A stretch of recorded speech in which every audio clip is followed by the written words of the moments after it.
Parthenon, ancient Greece की pattern goddess, हमारे शब्दों में कहें तो उनकी इष्ट देवी एथेना के लिए बनाया गया मंदिर, जिसे सिर्फ रोमन सभ्यता का ही नहीं बल्कि मानव सभ्यता की सबसे शानदार आर्किटेक्चरल अचीवमेंट में से एक माना जाता है।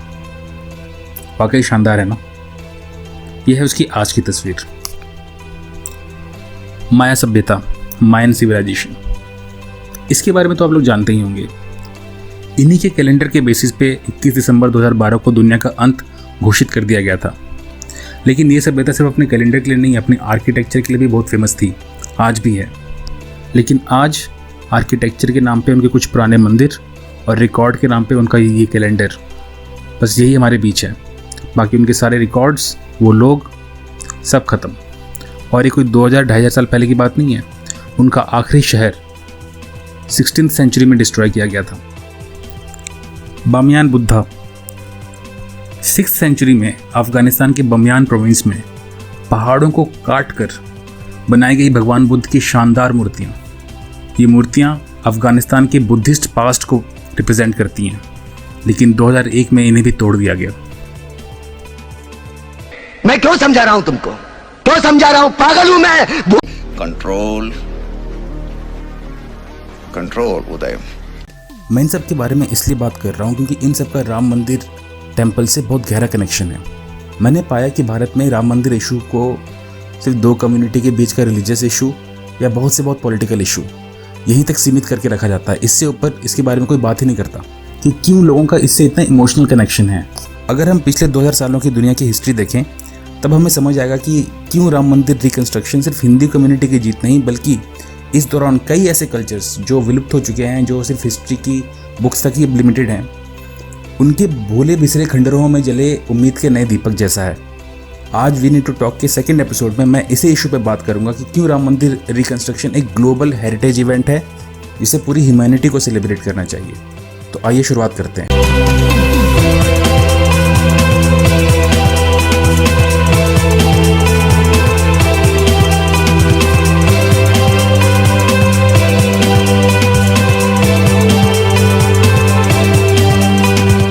मैंने जितने भी एग्जाम्पल्स आपको दिए उन सभी कल्चर्स में एक कॉमन पॉइंट है, और वो है उन सबका नेचर वर्शिपिंग होना, यानी नेचर के एलिमेंट्स की पूजा करना जैसे नदियाँ और मौसम, और पॉलिथिस्टिक होना मतलब कई सारे देवी देवताओं में मान्यता होना, बिल्कुल वैसे ही जैसे हमारा कल्चर है। और ये कुछ एग्जाम्पल्स हैं। ह्यूमन हिस्ट्री में सिविलाइजेशन की स्टार्ट करने वाले सभी कल्चर्स पॉलिथिस्टिक और नेचर वर्शिपिंग ही रहे हैं, और ये नॉर्थ अमेरिका से लेकर जापान तक पाए जाते थे। आपको पता होना चाहिए कि ज़ोरास्ट्रियनिज्म की शुरुआत ईरान में 2nd सेंचुरी BC में हुई थी। आज वो ईरान में ही लगभग ना के बराबर है। पूरी दुनिया में आज जितने ज़ोरास्ट्रियंस बचे हैं उनसे ज़्यादा तो इंडिया में JCB की खुदाई देखने लोग खड़े हो जाते हैं। तो इन कल्चर्स की ऐसी हालत कैसे हुई, जबकि सभी कल्चर्स ना सिर्फ रिलीजन बल्कि एस्ट्रोनॉमी, साइंस, फिलॉसफी, इन सभी में काफ़ी आगे थे। इसको समझने के लिए आपको 2 वर्ड्स को अच्छे से समझना होगा, पेगन और एब्राहमिक। एब्राहमिक वर्ड दुनिया के 3 मेजर रिलीजन्स जुडाइज़म, क्रिश्चियनिटी और इस्लाम, इनको डिनोट करने के लिए यूज़ होता है, क्योंकि ये सभी रिलीजन एक कॉमन स्पिरिचुअल सोर्स से अपना ओरिजिन क्लेम करते हैं, और वो है अब्राहम। अब्राहम जिसे अपना गॉड मानते हैं उन्हें ही सारे रिलीजन अपना गॉड मानते हैं। जुडाइज़म से इसकी शुरुआत होती है 7th सेंचुरी BC में, और आगे चल के क्रिश्चियनिटी जो 1st AD में आता है, और इस्लाम जो 7th सेंचुरी AD में आता है। ये सभी रिलीजन्स मोनोथिस्टिक हैं, यानी सिर्फ एक भगवान में मानने वाले, और वो भगवान है गॉड ऑफ अब्राहम, मतलब अब्राहम जिसे अपना गॉड मानते थे। बस डिफरेंस ये है कि ये किस प्रॉफिट की टीचिंग्स को फॉलो करते हैं। तो इस सब का पॉलिथिस्टिक कल्चर्स के डिस्ट्रक्शन से क्या रिलेशन है, वो आंसर छुपा है वर्ड पेगन में। पेगन या हीथन या काफिर, कोई भी वर्ड यूज़ कर लो, इन सब का एक ही मतलब है। ये अम्ब्रेला टर्म यूज़ किया जाता है उन सभी प्री अब्राहमिक कल्चर्स को डोनेट करने के लिए जो पॉलिथिस्टिक और नेचर वर्शिपिंग थे और गॉड ऑफ अब्राहम को नहीं मानते। क्रिश्चियनिटी के आने के बाद जब चर्च की स्थापना हुई तब एक बहुत खतरनाक डॉक्ट्रिन चर्च आगे लेके आता है, वो था बिलीवर और नॉन बिलीवर को प्योर और इम्प्योर का लेबल लगा देना। रिलीजन के बेसिस पे एम्पायर को बढ़ाने के लिए चर्च सभी नॉन बिलीवर्स को यानी पेगन्स को इम्प्योर डिक्लेयर कर देता है, और उनके कल्चर्स को डिमोनिक यानी शैतान का कल्चर डिक्लेयर कर देता है, जिनका पूरा नाश किए बिना वन ट्रू गॉड यानी चर्च जिस गॉड में बिलीव करता है उस गॉड का राज पॉसिबल नहीं है धरती पे। इसके 2 फायदे हैं। रिलीजन के बेसिस पे बने एम्पायर में जनता रिवॉल्ट कैसे करेगी, डिक्टेटर के खिलाफ पब्लिक खड़ी हो सकती है, भगवान के खिलाफ कैसे खड़े होंगे, यहाँ ब्लास्फेमी लॉज अपने सब्जेक्ट्स को कंट्रोल में रखने के काम आते हैं। जो भी ज़्यादा क्रांतिकारी बने या रैशनैलिटी प्रमोट करे उस पर ब्लास्फेमी का इल्ज़ाम लगा दो और टांग दो। पब्लिक भी खुश, राजा भी खुश। दूसरा फ़ायदा है डीह्यूमनाइजेशन ऑफ नॉन बिलीवर्स, यानी जो नॉन बिलीवर्स हैं उन्हें इंसान का दर्जा भी ना देना। जब आपने उन्हें इम्प्योर और डिमोनिक बोल ही दिया है तो फिर उनके लिए कैसा रहम, रेप, मर्डर, डेमोलिशन, जो करना है करो, क्योंकि जब तक पुराने गॉड्स जाएंगे नहीं तब तक नए गॉड्स आएंगे कैसे। यहाँ पे ये बताना जरूरी है कि रिलीजन के नाम से पहले भी लोग राज करते थे। एक कल्चर को दूसरा कल्चर इन्वेड भी करता रहा है, पर तब दूसरे कल्चर्स को लेके इतनी नफरत नहीं थी कि उसे पूरी तरह ही डिस्ट्रॉय कर दो। कारण ये था कि पॉलिथिस्टिक कल्चर्स जो हैं, क्योंकि वो पहले से ही कई देवी देवताओं में बिलीव करते हैं और नेचर को ऑल पावरफुल मानते हैं, इसलिए वो आपस में एडजस्ट कर लेते थे। जैसे पॉलिथिस्टिक रोमन एम्पायर ने एंशिएंट इजिप्शियन एम्पायर को टेक ओवर कर लिया था पर उनको डिस्ट्रॉय नहीं किया।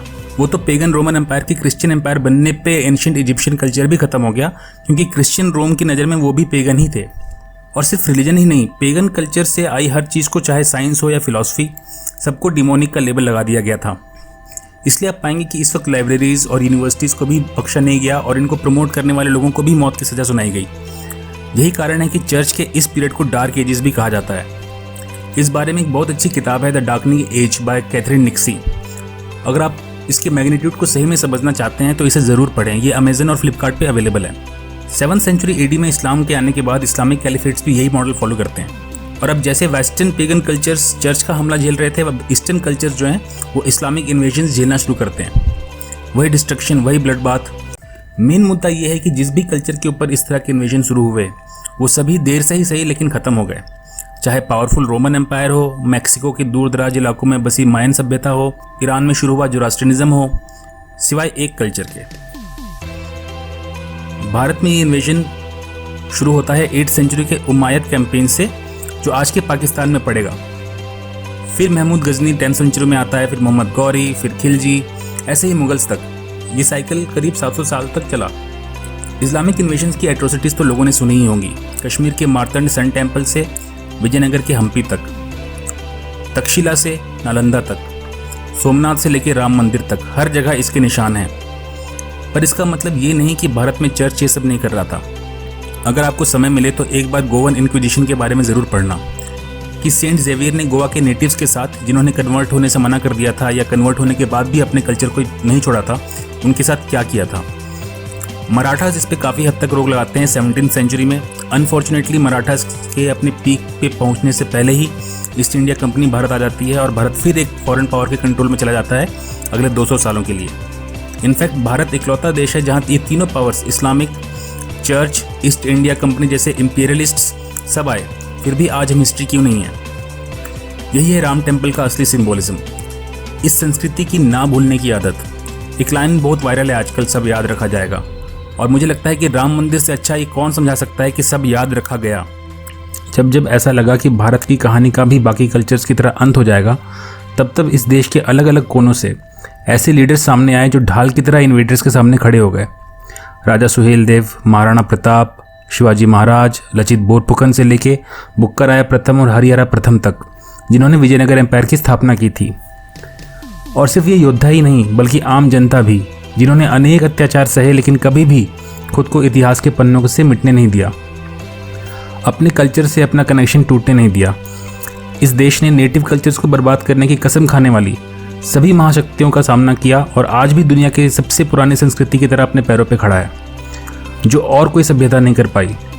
और राम टेम्पल का रिकंस्ट्रक्शन इन 2000 सालों में किसी भी पेगन कल्चर द्वारा अपनी धरोहर को जो पूरी तरह ध्वस्त कर दिया गया हो, उसे वापस पाने का पहला इंस्टेंस है। और ये कितनी बड़ी अचीवमेंट है, ये आपको 2000 साल का पेगन कल्चर्स का इतिहास समझे बिना नहीं समझ आएगा। ये इशू कभी भी पॉलिटिकल या कम्युनल इशू नहीं था, क्योंकि ये तो एक सिविलाइजेशन की, चाहे कितनी भी बड़ी मुश्किल क्यों ना हो, खुद को मिट्टी में ना मिलने देने की विल पावर का सिंबल है।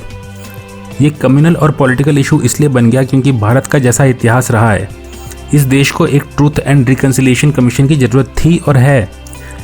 ट्रूथ एंड रिकंसिलिएशन कमीशन एक रिस्टोरिव जस्टिस बॉडी होती है जो पास्ट में हुए एट्रोसिटीज़ को, ह्यूमन राइट्स वायलेशंस को एक्नॉलेज करती है और जो रीजनेबल डिमांड्स होती हैं विक्टिम कम्युनिटीज़ की, उसे एक्सेप्ट करके फ्यूचर कन्फ्लिक्ट्स को अवॉइड कर सकती है।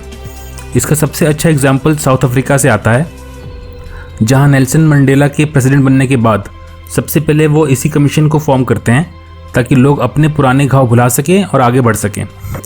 कभी सिर्फ इतना कह देना कि हाँ आपके साथ गलत हुआ है, घावों को भरने में काफ़ी मदद करता है और पोलराइजेशन को कम कर सकता है।